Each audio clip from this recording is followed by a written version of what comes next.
आपलं इथं टार्गेट फक्त साहजिकच जे सेंटेन्स ABCD अशा 4 पार्ट्समध्ये डिवाइड केलेलं आहे त्याच्यापैकी एका पार्टमध्ये असणारा एरर आपल्याला फाइंड आउट करायचा आहे. कोणत्याहीच पार्टमध्ये एरर नसेल तर लास्ट जो पार्ट आहे नो एरर ते आपलं आन्सर राहील. फर्स्ट सेंटेन्स मी रीड करतोय. Some genuine issues exist with the newly adopted system and needs to be examined seriously. आता यामध्ये आपला सब्जेक्ट आहे some genuine issues, हा प्लुरल आहे त्यामुळं साहजिकच आपल्याला वर्ब देखील प्लुरल वापरणं गरजेचं असतं. पार्ट सी मध्ये नीड्स टू असा उल्लेख आलेला आहे. तिथं need to be examined seriously हे इश्यूज आहेत त्यांच्या संदर्भानं पुढे उल्लेख केलेला आहे. त्यामुळे इथं सिंग्युलर वर्ब वापरता येणार नाही. पार्ट सी एरर असणारा पार्ट आहे. आता नेक्स्ट सेंटेन्स पाहूया. आता यामध्ये काय म्हणलेलं आहे. Many organisations have been offering attractive incentives to its employees in an attempt to boost employee retention. Many organisations plural subject झाला. हॅव बीन ऑफरिंग प्लुरल साहजिकच वर्ब वापरलेला आहे प्रेझेंट परफेक्ट कंटिन्युअस टेन्समधलं. आता ह्या ऑर्गनायझेशन्स काय करत आहेत ऑफर करत आलेले आहेत कुणाला attractive incentives to its employees. हे इट्स जे आहे पॉझेसिव्ह वापरलेलं आहे ते कुणा संदर्भात वापरलेलं आहे तर ऑर्गनायझेशनच्या संदर्भामध्ये. ऑर्गनायझेशन प्लुरल असेल तर आपल्याला इट्स वापरता येणार नाही देअर एम्प्लॉईज असं. त्यामुळं पार्ट बी हा एरर असणारा पार्ट आहे. नेक्स्ट सेंटेन्स असा आहे. A man who has been accused for fraud in an earlier job will never be welcomed in any other organization. A man singular आहे. who हे झालं रिलेटिव्ह प्रोनाउन त्यामुळं singular noun relative pronoun singular आहे verb singular आहे has been. Accused for fraud. आता accused हे verb असं आहे की त्याच्यानंतर आपणाला ऑफ हे प्रिपोजिशन वापरावं लागतं. फॉर नाही अक्युज्ड ऑफ असा उल्लेख असणं मेन्शन करणं खूप गरजेचं आहे. त्यामुळे पार्ट बी हा एरर असणारा पार्ट आहे. नेक्स्ट सेंटेन्स मी रीड करतोय. Recent survey shows that 35 million children in the age group of 6 to 10 years have never attended no primary school. आता एक सर्वे आहे सिंग्युलर आहे शोज सिंग्युलर वर्ब आहे दॅट काय केलेलं आहे तर 35 million children in the age group of 6 to 10 years he children's जे आहेत हॅव नेवर. आता इथला सब्जेक्ट चिल्ड्रन ला अनुसरून इथलं वर्ब वापरलेलं आहे. Children have never attended. आता इथं नेवर हा वर्ब जो वर्ड आहे तो ऑलरेडी निगेटिव्ह आहे त्यामुळे पुन्हा निगेटिव्ह वर्डची गरज नाही आहे. आपल्याला पार्ट डी मध्ये नोला सबस्टिट्यूट करायचं आहे आणि त्याच्याऐवजी इथं आपल्याला एनी हा वर्ड वापरायचा आहे. Have never attended any primary school. Part D मध्ये नो वर्ड येता कामा नये. पार्ट डी एरर असणारा पार्ट आहे. Being driven by the desire to save trees, the residents of the locality has started using solar appliances for their everyday needs. आता इथं solar अप्लायन्सेसचा वापर त्यांच्या रेग्युलर नीड्ससाठी डेली रुटीनमध्ये कुणी केलेला आहे. The residents of the locality. आपला इथला सब्जेक्ट रेसिडेंट्स जो आहे म्हणजे इथलं नाउन आहे ते प्लुरल आहे पण वर्ब इथं हॅज स्टार्टेड वापरलेला आहे. साहजिकच पार्ट सी मध्ये एरर पाहायला मिळतोय आपल्याला सब्जेक्ट वर्बचा. इथे हॅवचा वापर करणं अपेक्षित आहे. हॅजला सबस्टिट्यूट करायचं आहे हॅवनं. नेक्स्ट सेंटेन्समध्ये असं म्हटलेलं आहे. Our country needs a value education system who will inculcate values among the students and enrich their personalities. आपल्याला एक व्हॅल्यू एज्युकेशन सिस्टम आपल्या राष्ट्रामध्ये देशामध्ये खूप गरजेचं आहे जेणेकरून काय होईल तर विद्यार्थ्यांच्यामध्ये चांगल्या व्हॅल्यूज ज्या आहेत ते कुठेतरी रुजवले जातील बिंबवले जातील त्यांच्यावरती आणि त्यांची पर्सनॅलिटीज ज्या असतील त्या कुठेतरी डेव्हलप होतील एनरिच होतील. आता इथे अ व्हॅल्यू एज्युकेशन सिस्टम हे जर आपण नाउन जर घेतलं आणि पुढे आपण हू हे रिलेटिव्ह प्रोनाऊन म्हणून उल्लेख करतो, बरोबर आहे ना. आणि हे जे नाऊन आहे अ व्हॅल्यू एज्युकेशन सिस्टम त्याला आपण अँटीसिडंट असं म्हणतो. आता अँटीसिडंट कसा आहे त्यानुसार आपल्याला रिलेटिव्ह प्रोनाऊन वापरावं लागतं. पहिला मुद्दा असा आहे की आपल्याला पार्ट बी मध्ये जो आहे तो एरर आहे तो का आहे तो समजून घेऊया. जर अँटीसिडंट नाऊन किंवा जे काही प्रोनाऊन असेल तर ती व्यक्तीच्या संदर्भामध्ये आला असेल तरच आपण रिलेटिव्ह प्रोनाऊन म्हणून हूचा वापर करतो.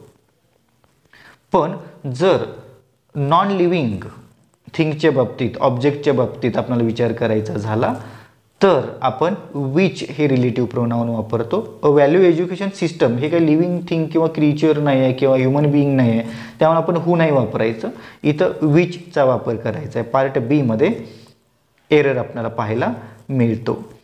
India demonstrates its supremacy in space when it successfully launched its third satellite into orbit yesterday. आता इथलं जी ॲक्टिव्हिटी जी आहे ती कालची आहे जेव्हा यशस्वीरित्या भारतानं तिसरा सॅटेलाईट जो आहे तो ऑर्बिटमध्ये काय केलेला आहे, लॉन्च केलेला आहे. आता हे कालच्या संदर्भाने बोलत असताना आपल्याला जर सुरुवात आपण जर पाहिली, इंडिया डेमॉन्स्ट्रेट्स सिंपल प्रेझेंटचा वापर केलेला आहे, जसे आपण हॅबिच्युअल ॲक्शन वापरतो. इथं डेमॉन्स्ट्रेटेड सिंपल पास्टचा वापर करणं गरजेचं आहे. त्यामुळं पार्ट ए हा साहजिकच एरर असणारा पार्ट आहे. त्यानंतर there are many insurance conflicts nowadays because most people do not fully understood the terms and conditions of their policies. आजकाल इन्शुरन्स पॉलिसीज त्याचे बेनिफिट्स आहेत त्यावरून काय होतं, खूप कॉन्फ्लिक्ट्स निर्माण होतात, कन्फ्युजन्स आहेत.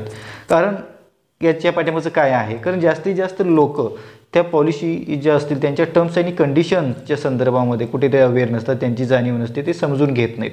आता इथं काय दिलेलं आहे, मोस्ट पीपल डू नॉट फुली अंडरस्टूड. आता डू नॉट अंडरस्टँड हे फुल्ली ॲडवर्ब आहे, त्यामुळे कुठेतरी आपलं कन्फ्युजन इथं निर्माण होतं. जेव्हा आपण डू नॉटचा वापर करतो, डज नॉटचा वापर करतो किंवा डिड नॉटचा वापर करतो, त्यानंतर आपण फिटूचा वापर कधी करत नाही, क्रियापदाचं दुसरं रूप कधी वापरत नाही, पहिलं रूप वापरतो. त्यामुळे do not fully understand the terms and conditions of their policies. म्हणजे इथं आपणाला पार्ट डी मध्ये एरर पाहायला मिळतोय. अंडरस्टूडच्या ऐवजी अंडरस्टँड हा वर्ड आपल्याला वापरायचा आहे. If he had asked earlier regarding this matter we could stop the transfer of funds. आता एक मुद्दा आपल्याला लक्षात येतोय का पहा, जेव्हा आपण इफचं सेंटेन्स कन्सिडर करतोय तेव्हा ते कुठेतरी कंडिशनल सेंटेन्समध्ये दिलेलं आहे का हे पाहणं, त्याचा विचार करणं, ते कन्सिडर करणं खूप गरजेचं आहे. साहजिकच सेंटेन्स जर ज्यांना आपल्याला कंडिशनल सेंटेन्सेस व्यवस्थित ज्यांनी अभ्यास केलेले असतील त्यांच्या लक्षात येईल हे कंडिशनल सेंटेन्स आहे, ते थर्ड कंडिशनल सेंटेन्स आहे, थर्ड टाईपचं सेंटेन्स आहे, ज्यामध्ये इफ नंतर सब्जेक्ट आणि पास्ट परफेक्टचा वापर केलेला दिसतो आणि मेन क्लॉजमध्ये कुठेतरी वुड हॅव प्लस V3, कुड have plus V3, should have plus V3 असे कुठेतरी स्ट्रक्चर आपल्याला पाहायला मिळतं.